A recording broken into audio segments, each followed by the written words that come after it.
ನಮಸ್ಕಾರ ಸ್ನೇಹಿತರೆ, ನಾನು ನಿಮ್ಮ ಪ್ರೀತಿಯ ಲಯನ್ ಕುಮಾರ್. ನೋಡಿ ಸ್ನೇಹಿತರೆ, ಇವತ್ತು 3 ನಿರ್ಗತಿಕರ ಅನಾಥ ಶವಕ್ಕೆ ಅಂತ್ಯ ಸಂಸ್ಕಾರ ಮಾಡೋಕ್ಕೆ ಸ್ಮಶಾನಗಳಿಗೆ ನಡ್ಕೊಂಡು ಹೋಗ್ತಾ ಇದ್ದೀನಿ.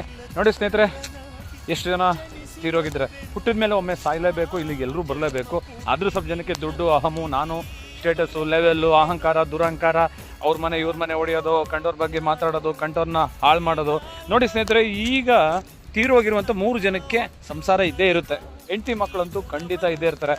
ಆದರೆ ಅವ್ರು ಯಾಕೆ ಬರ್ತಾ ಇಲ್ಲ ಅಂತಂದರೆ ಇಷ್ಟೇ ಕಾರಣ. ಚೆನ್ನಾಗಿದ್ದಾಗ ಏನು ಮಾಡ್ತಾರೆ ಇವರು, ಯಾವನೋ ಹುಡುಗರ ಜೊತೆಲಿ, ಅವ್ರ ಜೊತೆಲಿ, ಇವ್ರ ಜೊತೆಲಿ, ಸ್ನೇಹಿತರ ಜೊತೆಲಿ ಸೇರಿಕೊಂಡು ಕುಡಿಯೋದನ್ನ ಕಲಿತಾರೆ.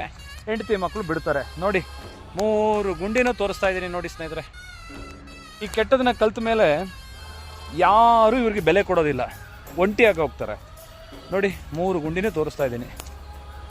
ಒಂಟಿಯಾಗಿ ಹೋಗ್ತಾರೆ. ಒಂಟಿಯಾಗಾದ್ಮೇಲೆ ಏನು ಮಾಡ್ತಾರೆ, ಸಮಾಜ, ಹೆಂಡತಿ ಮಕ್ಕಳು, ಸಂಬಂಧಿಕರು ಎಲ್ಲ ದೂರ ತಳ್ತಾರೆ. ಕಾರಣ ಇಷ್ಟೇನೇನೋ, ಕುಡುಕರು ಅಂತ. ಈ ಗುಂಡಿಗೆ ಬರೋದಕ್ಕೆ ಇಷ್ಟು ಕಷ್ಟಪಡಬೇಕಾ? ಇವನಿಗೊಂದು ಜನ್ಮ ಬೇಕಿತ್ತಾ? ಈಗ 3 ಜನ ಇದಕ್ಕೆ ಬರ್ತಾ ಇದ್ದಾರೆ ಈ ಗುಂಡಿಗೆ. ಆ 3 ಜನಕ್ಕೆ ನಾವು ಸತ್ತೋಗಿದ್ದೀವಿ ಅನ್ನೋದು ಮಾತ್ರ ಗೊತ್ತಿರುತ್ತೆ. ಮೇಲ್ಗಡೆ ಭಗವಂತನ ಹತ್ರ ಲೆಕ್ಕ ಕೇಳ್ತಾ ಇರ್ತಾನೆ ಭಗವಂತ. ಸ್ನೇಹಿತರೆ, ಈ 3 ಜನ ಇಲ್ಲಿಗೆ ಬರೋದಕ್ಕೆ ಮೂಲ ಕಾರಣ, ಅವ್ರು ಎಲ್ಲಿದ್ದಾರೋ ಭಗವಂತ ಅವನಿಗಂತೂ ಒಳ್ಳೇದು ಮಾಡಲ್ಲ. ಕಾರಣ ಏನಿಗೆ ಗೊತ್ತಾ? ಬೇಗ 60 ವರ್ಷದ ಒಳಗಡೆ ಈ ಜಾಗಕ್ಕೆ ಬಂದುಬಿಟ್ಟಿದ್ದಾರೆ. ಕಾರಣ ಸ್ನೇಹಿತರೆ,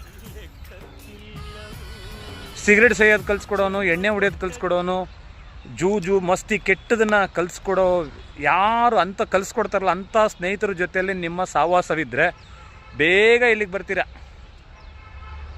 ಸ್ವಲ್ಪ ಜನ ಬೇರೆ ರೀತಿಯಲ್ಲಿ ಬರ್ತಾರೆ, ಅದು ಭಗವಂತನೇ ಕರೆಯೋದು. ಆದರೆ ಸ್ವಲ್ಪ ಜನನ ಸ್ನೇಹಿತರೇ ಹಾಳು ಮಾಡ್ತಾರೆ. ಸ್ವಲ್ಪ ಜನ ಸ್ನೇಹಿತರುಗಳು ಎಂತೆಂಥ ಒಳ್ಳೆ ಸ್ನೇಹಿತರಿದ್ದಾರೆ. ಇವತ್ತಿಗೂ ಕಂಡವರ ತನ್ನ ಸ್ನೇಹಿತರ ಹೆಂಡತಿ ಮಕ್ಕಳನ್ನು ಕೂಡ ಸ್ನೇಹಿತನು ಹಳ್ಳದಲ್ಲಿ ಬಿದ್ದಾಗ, ಹಳ್ಳದಲ್ಲಂದರೆ ಕಷ್ಟದಲ್ಲಿದ್ದಾಗ ಕಾಪಾಡಿಕೊಂಡು ಕೈ ಜೋಡಿಸಿ ಇವತ್ತು ಈ ಎತ್ತರಕ್ಕೆ ಬೆಳೆಸಿರುವಂಥ ಅನೇಕ ನೂರಾರು ಸಾವಿರಾರು ಸ್ನೇಹಿತರುಗಳಿದ್ದಾರೆ.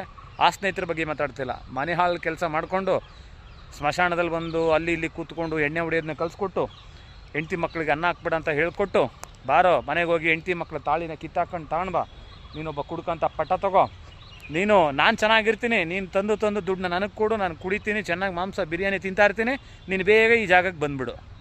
ಈ ಥರ ಹೇಳ್ಕೊಟ್ಟು ಮನೆ ಹಾಳು ಕೆಲಸ ಮಾಡುವಂಥ ಅಂಥ ಸ್ನೇಹಿತರ ಕಚಡ ನನ್ನ ಮಕ್ಕಳನ್ನ ಬಿಡ್ರಿ.